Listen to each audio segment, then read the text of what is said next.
दिल्ली शराब नीति घोटाले के मामले में गिरफ्तार अरविंद केजरीवाल को क्या आज कोर्ट से जमानत मिल सकती है, इसको लेकर बहुत उम्मीदें भी जताई जा रही हैं। केजरीवाल को इस मामले में सबसे पहले ईडी ने मार्च में अरेस्ट किया था, तो जून में जमानत के अगले दिन सीबीआई ने जेल से ही गिरफ्तार कर लिया था। अब सीबीआई की गिरफ्तारी के मामले में आज जस्टिस सूर्यकांत की अध्यक्षता वाली बेंच सुनवाई करेगी। इस मामले में सीबीआई जवाबी हलफनामा दाखिल कर चुकी है। शराब नीति घोटाले में 10 मार्च से अब तक ईडी और सीबीआई के सवालों का सामना कर रहे अरविंद केजरीवाल विपक्ष के तमाम आरोपों के बावजूद सीएम पद पर बने हुए हैं। अब सीएम पद पर लगातार उनके बने रहने को लेकर भी कई बार सवाल उठाए गए। 10 मार्च की गिरफ्तारी के बाद सुप्रीम कोर्ट ने केजरीवाल को लोकसभा चुनाव के दौरान 20 दिन की अंतरिम जमानत दी थी ताकि वो प्रचार कर सकें। 20 दिन बाद केजरीवाल ने 2 जून को सरेंडर कर दिया था। वहीं ईडी की गिरफ्तारी के मामले में कोर्ट ने केजरीवाल को जमानत दे दी थी, लेकिन रिहाई से पहले 26 जून को सीबीआई ने केजरीवाल को जेल से ही अरेस्ट कर लिया था। अब आज सीबीआई की गिरफ्तारी के मामले में केजरीवाल को सुप्रीम कोर्ट से जमानत की उम्मीद है। शराब नीति घोटाले के मामले में ही आपके सांसद संजय सिंह और दिल्ली के पूर्व डिप्टी सीएम मनीष सिसोदिया को जमानत मिल चुकी है। अगर आज केजरीवाल को सुप्रीम कोर्ट से राहत मिलती है तो हरियाणा चुनाव से पहले आम आदमी पार्टी के लिए बहुत बड़ी संजीवनी होगी और साथ ही साथ कांग्रेस और आम आदमी पार्टी के बीच जो गठबंधन को लेकर बात चल रही है उसमें भी माना जा रहा है कि जो आखिरी फैसला जो मोहर लगाएंगे अरविंद केजरीवाल लगाएंगे, जिसका जिक्र थोड़ी देर पहले मैंने किया था। बहरहाल हमारे साथ आज की इस बड़ी खबर पर जुड़ गए हैं दिल्ली से अतुल भाटिया और साथ ही भास्कर मिश्रा। अतुल, कितने बजे सुनवाई होगी? बताया जा रहा है कि जो लिस्टिंग है दूसरे नंबर पर की गई है, उम्मीद की जा रही है कि आज इस पर सुनवाई हो जाएगी। बिल्कुल, देखिए अमित, जिस तरीके से आज ये पूरा मामला आम आदमी पार्टी और अरविंद केजरीवाल के लिए सुप्रीम कोर्ट में जो सुनवाई होनी है वो काफी अहम है। जस्टिस सूर्यकांत की अगुवाई वाली बेंच जो है वो इस पूरे मामले पर सुनवाई करेगी।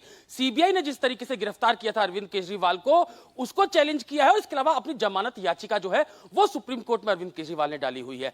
आपने देखा होगा कि किस तरीके से जो मनीष सिसोदिया डिप्टी सीएम रहे थे उनको पिछले दिनों सुप्रीम कोर्ट से बेल मिली। इसके अलावा के कविता की जो कि बीआरएस नेता है उनको जमानत दी सुप्रीम कोर्ट ने, और इसके अलावा विजय नायर जो कि मीडिया प्रभारी थे आम आदमी पार्टी के, उनको भी सुप्रीम कोर्ट जो है वो बेल दे चुका है। तो अब कहीं ना कहीं जिस तरीके से आम आदमी पार्टी भी कह रही है कि उनके नेताओं का बाहर निकलना शुरू हो गया है और आज जो सुनवाई इस पूरे मामले के अंदर होनी है उसमें इन्हीं सब बातों का आधार बनाया जा सकता है कि कोई फ्लाइंग रिस्क नहीं है। अरविंद केजरीवाल जो है वो अभी भी दिल्ली के मुख्यमंत्री हैं और उनको जमानत इस पूरे मामले के अंदर दी जानी चाहिए क्योंकि मार्च से वो जेल के अंदर बंद है। और जिस तरीके से अभिषेक मनु सिंह भी पहले कोर्ट के अंदर ये दलीलें दे रहे हैं कि इंश्योरेंस अरेस्ट की गई, जिस तरीके से लग रहा था कि अब ईडी के मामले में उनको जमानत मिल चुकी है, अंतरिम जमानत मिल चुकी है, उसके बाद सीबीआई ने उनको गिरफ्तार किया। तो अभी क्योंकि अंतरिम जमानत ईडी के मामले में अरविंद केजरीवाल को मिल चुकी है और अगर आज सीबीआई के मैटर में भी अरविंद केजरीवाल को बेल मिलती है तो उनको, और जाहिर सी बात है कि अतुल उम्मीदें बड़ी हैं क्योंकि उनके ही डिप्टी रह चुके मनीष सिसोदिया को भी, चाहे ईडी हो या फिर सीबीआई हो, दोनों ही मामलों में जमानत मिल चुकी है। की कविता भी बाहर आ चुके हैं।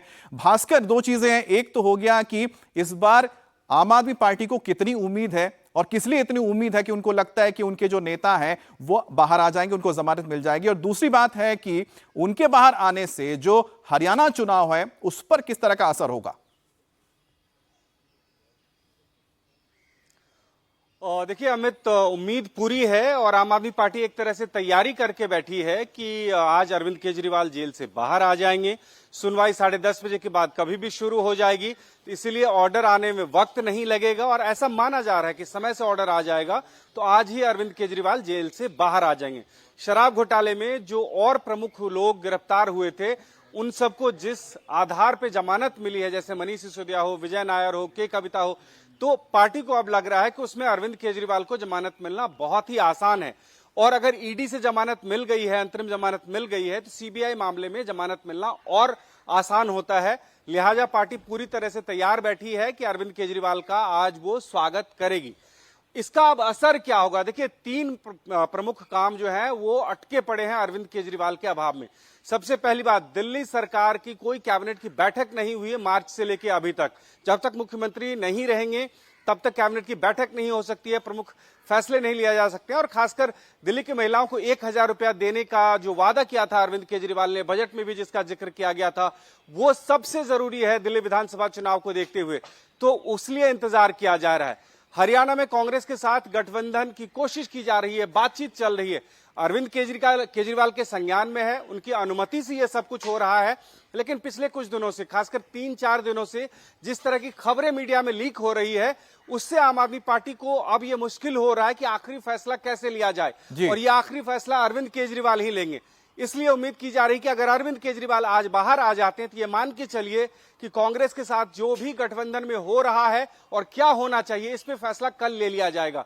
तो इस लिहाज से भी बहुत लेकिन मुझे लगता है कि शायद अगर अरविंद केजरीवाल बाहर आएंगे तो ना सिर्फ हरियाणा बल्कि आने वाले दिल्ली चुनाव को लेकर भी क्या कांग्रेस और आम आदमी पार्टी के बीच कुछ गठबंधन होगा, इसको लेकर भी हो सकता है कि अहम फैसला आगे लिया जा सके।